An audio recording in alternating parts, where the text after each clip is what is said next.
Well, girls and guys, welcome back to the channel. Firstly, thank you for viewing and don't forget to like and subscribe. Now we've got that out of the way. So we've got a 123D on the ramp in need of a rear wheel bearing. I'm not gonna lie, this thing sounds horrendous. Let's see if we can get some noise on it. So it sounds like a cement mixer, and what it should sound like, no noise, which is what we want. So, the near side rear wheel bearing. Now, anyone that knows, last time I did some drive shafts on a 2-litre diesel BMW, I got lucky and they come out. I have that horrible feeling I'm not gonna be lucky today. So, let's start with the basics. I've already got a wheel bearing in stock for it. It's going to need rear disc and pads, but we'll wait until the pads wear out before we actually replace them. So without further ado, let's jump into this. I've got a feeling this is going to be a bad one, but we never know until we try. So the good times have begun. I've drilled a hole into it because obviously I don't want to damage and hit the drive shaft because I don't have a replacement one. So I drilled a hole nice enough to fit my big punch into it. And I've already given it a lot of Hadoukens and the drive shaft is not coming out, which is amazing.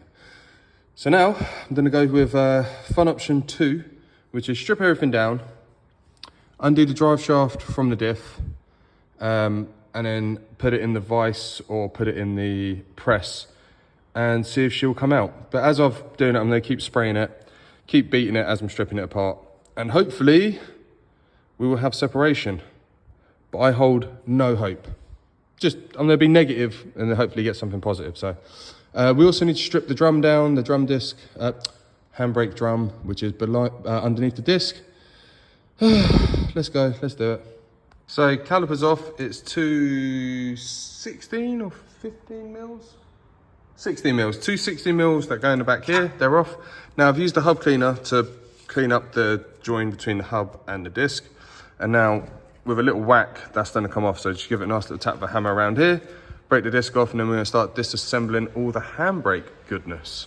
So I'm doing this for visual representation. It's one Allen key, spring, adjuster, and then I roll the adjuster in a little bit.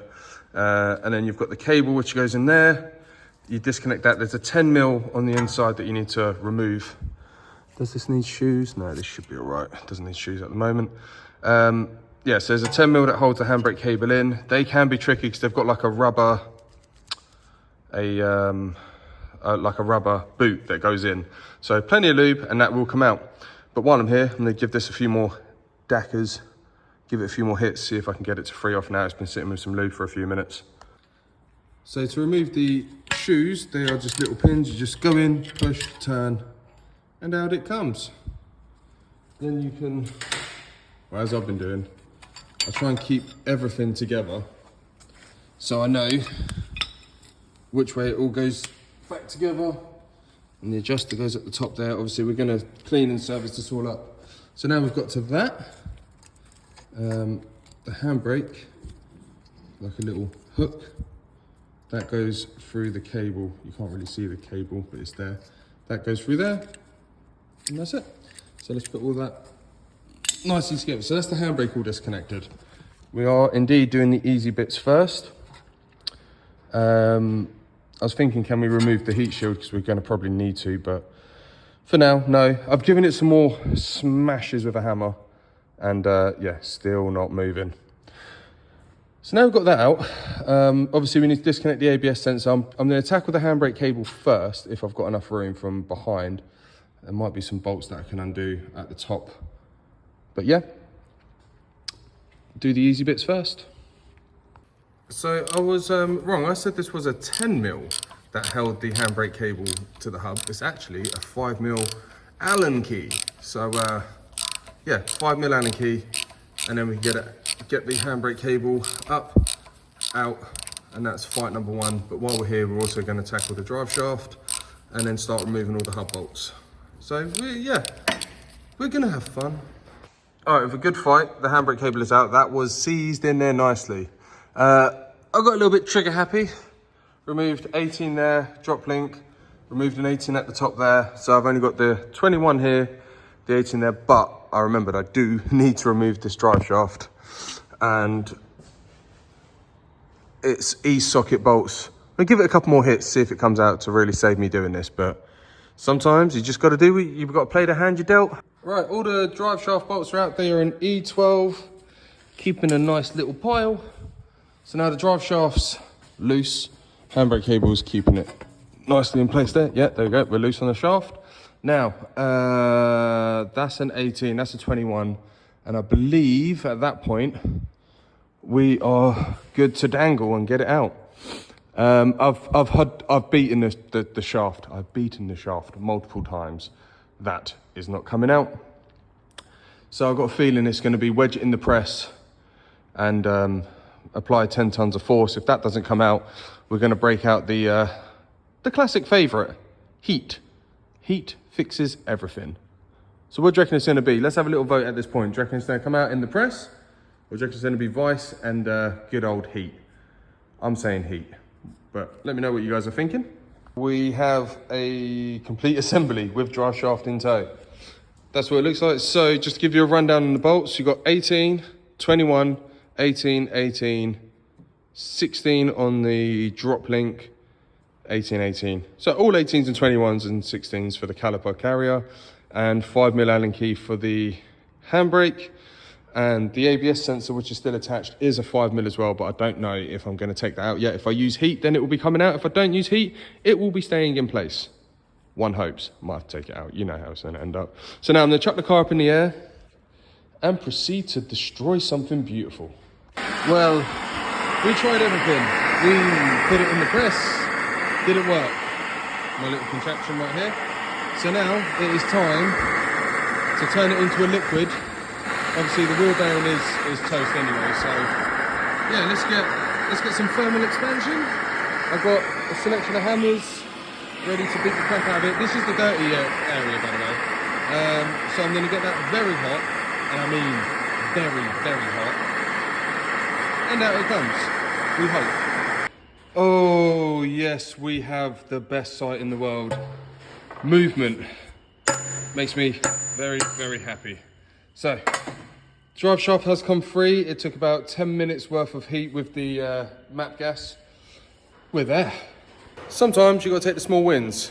That is smoking hot, so we're going to let that cool down. And as I'm on a bit of a roll, I've flipped her over and just giving it a bit of a push through. Because it's so hot, the inner hub flange is coming out nicely. So we're going to get that out and then continue to remove the bearing. And as it is going to be very warm, the hub flange is out. Let's just put this. Now we are back over to the front. So we've got a huge circlip there. So let's get the circlip pliers, pop that out and get ready to take the wheel bearing out. I haven't removed the ABS sensor as of yet because, well, I kind of got lost in the moment, so to speak. So I'm gonna have to take that out in a few minutes, and I might as well just order another one because we know that's probably going to snap. So circlip pliers, time to ping this out. Right, now to get this out, 5mm Allen key, loads of lube, let's get it out. Now, I do have a press, which would make this easier, but for the people that don't have a press, I'll show you how to do it. So you need to find something that matches this. I actually have an old bearing that I keep, which fits in nicely. Now, I am gonna literally smash the granny out of that. Got a nice big chunky hammer there. Gonna beat it, and we'll get the bearing out. So this is the way to replace a wheel bearing without a press. Oh, we've got progress with a lot of Hadoukens with the hammer. We finally got it out. We used one bearing there and the other bearing to beat the living hell out of it. Now we're going to clean all the rust out and get the new bearing in. All right, new bearing's been pushed in. I did it on the vise. I didn't record because I'm in a bit of a rush. I do want to go home. The Borg and Beck bearing is in. The big circlip is in. What I did is supported it, put the old bearing here and a support at the back under there, and just wound it in on the vise. So that's in now. Clip is in. Now I've got to cut off the bearing. That's still warm. The bearing race there, and put that into there. Also, when you're doing a wheel bearing, remember the magnetic side. The magnetic side goes there for the ABS. So I've put a few little slits in it with a little disc grind. Now let's get a sharp chisel get it in there. We want to crack it. Now, I didn't want to go too deep, so I didn't want to cut the hub flange. And then we'll put this in the hub once I've got this little bad boy off. It's a lot of hammer work, but yep, we've cracked through the race bearing, whatever you want to call it. Now, just gonna keep hitting it and get it off. So you're just looking for the little hairline crack in there. Well, I was being as delicate as I could, but obviously when I punched through it, it's made a little indent. So now I get some very light emery and just buff out the scores and stuff. So do not want that damaging the new bearing.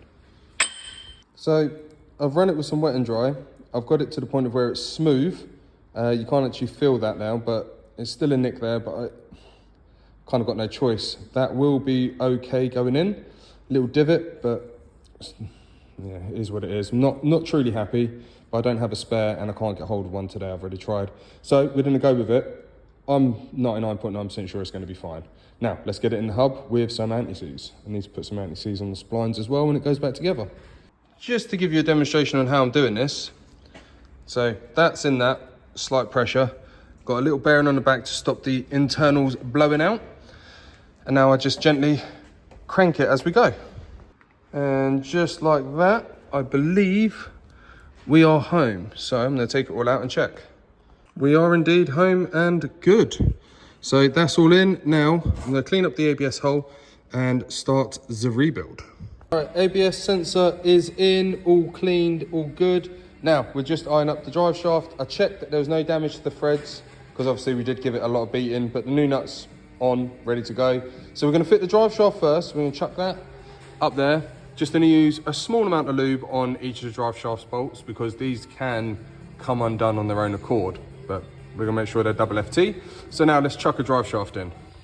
Okay, we have one shaft in and on. Not fully final tightened because I like to put the hub on, lock the disc with the caliper and hub, and then tighten them up because otherwise it's just gonna spin on the open diff of dreams. Okay, so we are mostly back together. There was a couple of little burrs, so I just got the die grinder and just smoothed them out. Now I need to knock them in, that's done up and tight. All the bolts at the top are tight. I've just got the two bottom ones, the 21 and the 18 to do up, and then obviously begin the rebuild process, put the heat shield back in its place because that's obviously got bent in the process, connect the ABS sensor, etc., and finish off tightening the drive shaft. All right, just putting the shoes back in, got the little Allen keys in, got the adjuster in. Now it's time to lose an eye with the springs. Now, when you're doing this at home, please be careful because these springs can gather some distance when they ping off, man. So we're gonna do the top one, then the bottom one, and get it all nice. Okay, both springs are on, eyesight is intact. Now I'm just gonna roll the adjuster up a little bit and then do the rest through the wheel bolt hole, which you can do when you get it in line. So I'm gonna put this caliper on, still need to connect that and double check all the bolts, but we are nearly there. I've adjusted the handbrake up, you can see through there, I sprayed some white grease on it. Just rolled it up, I made it lock on and then backed it off a little bit. And then I did a quick spin of the wheel to make sure we've got no heat shield rubbing. I did have heat shield rubbing here, so I just finessed it out of the way. Now, on with the caliper and then ABS sensor, clip it all in. Do you know what? It's been a challenging job, but it goes to show that it can be done. And you can do it without a press, just a vise. So let's connect everything up. Right, so the handbrake 5mm is on. The 21 and the lower 18 that I didn't do earlier are on. Brake caliper's on, and I've gone back over and tightened up all 6 drive shaft bolts. Now, I think I'm there. So just to go over it again, tight, drop links tight, everything's tight up there, ABS sensors in and plugged in up there. Now it's just time to knock the drive shaft tabs in, put the wheel on, put some anti-seize around the hub, pump the brakes because that's going to be important, and then road test. Right, taking on a road test. Everything's all good. Doesn't sound like a carrier jet taking off. This one is done.